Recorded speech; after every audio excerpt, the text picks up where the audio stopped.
Bonjour Christophe Combarieux. Bonjour Philippe. Alors, au programme de vos coups de cœur culture ce dimanche, une fois n'est pas coutume, on va parler comédie musicale. On va mettre l'accent sur ces comédies à ne pas manquer en cette période de fête. Mais avant, j'ai une question à vous poser. Est-ce que Paris peut objectivement concurrencer Londres ou bien Broadway, évidemment? Clairement non, évidemment, puisque longtemps ça a été un genre complètement boudé par les Français. À part Air ou Starmania dans les années 70, les années 80-90, il se passait vraiment rien. Jusqu'à l'arrivée de l'exception qui confirme la règle, de la tornade Notre-Dame de Paris, avec son flot de futures stars qui allait arriver, les Patrick Fiori, les Hélène Ségara, les Garou, les Julie Zenati, etc.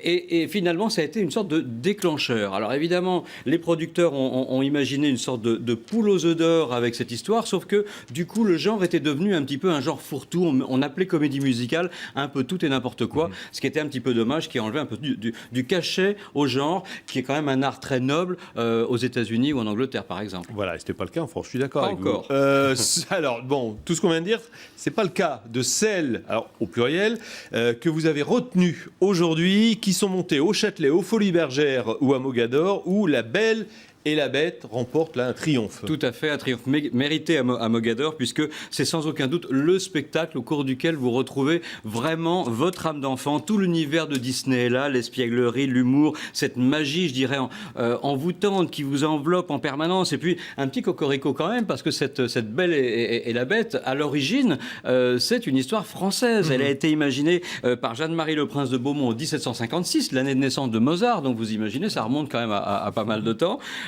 Puisqu'on est dans les années, il faut quand même voir que cette adaptation en musical de la comédie musicale date maintenant d'il y a 20 ans. C'était en 94 à Broadway. Du coup, il y a eu 13 années au cours desquelles ça a été joué de manière ininterrompue. Et puis, puisqu'on est dans les chiffres, il faut quand même savoir que ça fait 13, c'est dans 13 pays que cette production a été montée, 115 villes, et on en est déjà au 35e million, 35 millionième spectateurs.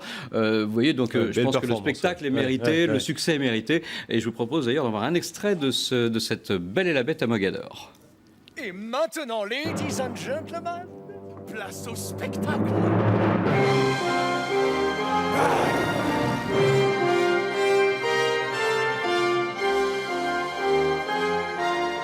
Voilà celle que j'ai dans ma ligne de mire.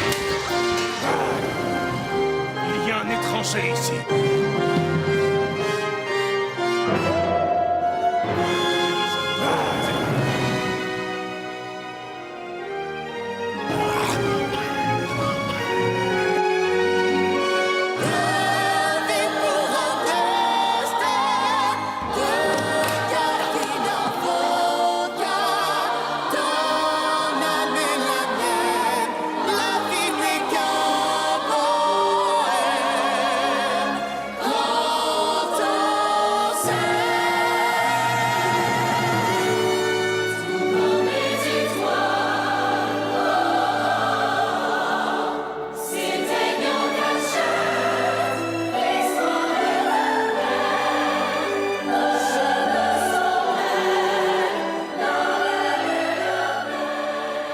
Voilà, La Belle et la Bête, c'est beau, hein, Oui, ça c'est fait rêver quand même. Hein. Oui, je suis pas fanade, mais là, j'avoue que c'était, oui, c'est bien. C'est à Mogador, c'est Ouais. pendant les fêtes, et pour ceux qui vont rater les fêtes, qu'ils se rassurent, c'est monté au moins jusqu'à juillet prochain, donc pas de panique. Et puis La Belle et la Bête, ça a été l'un des plus grands succès de Cocteau au cinéma. Tout à fait, en 46, c'était avec Jean Marais.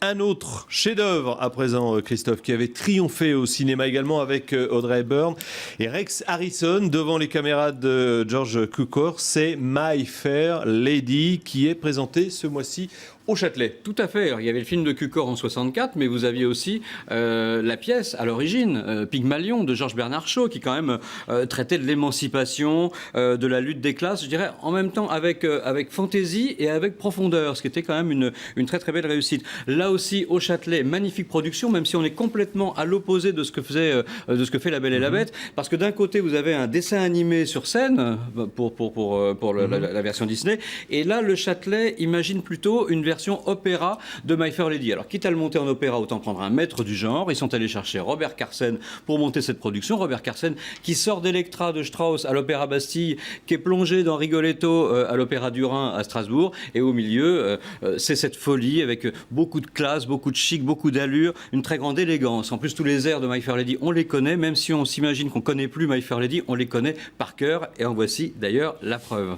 On va réviser.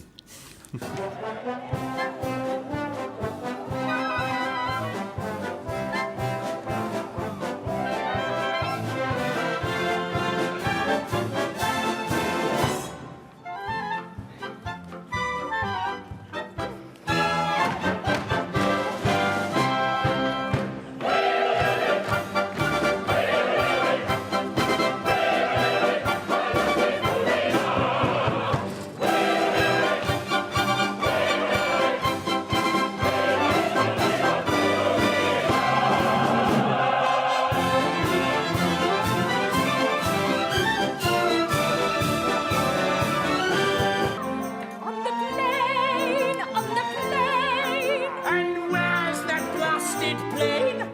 It's Spain, it's Spain.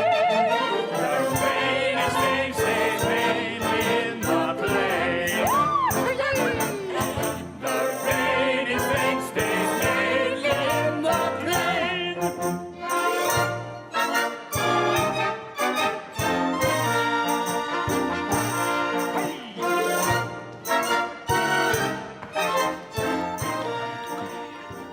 Voilà, magnifique tour à Broadway. production. Voilà, on se croirait à Broadway, c'est une magnifique production. Catherine Manley, Alex Jennings sur ces images. Et alors, faut se dépêcher pour aller voir cette My Fair Lady. La dernière est le 1er janvier.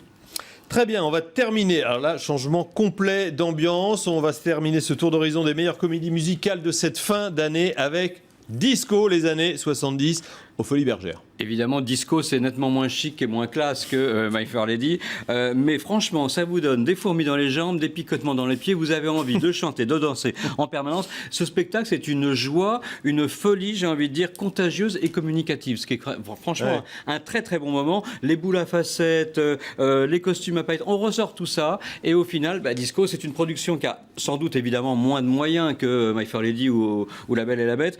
Mais ça rappelle quand même cette ambiance de Studio 54, les boîtes de nuit, le palace de Fabrice Hébert à l'époque, où de tout Paris allait faire la fête jusqu'au petit matin. Voilà, donc en même temps, Stéphane Jarny, le metteur en scène, a beaucoup de chance parce qu'on se retrouve avec Money, Money, Money, Born to be Alive, It's a Raining Man, enfin tous ces tubes. C'est dans l'inconscient collectif, ça fait partie de notre culture. C'est aux Folies Bergères et je vous propose d'en voir peut-être un extrait.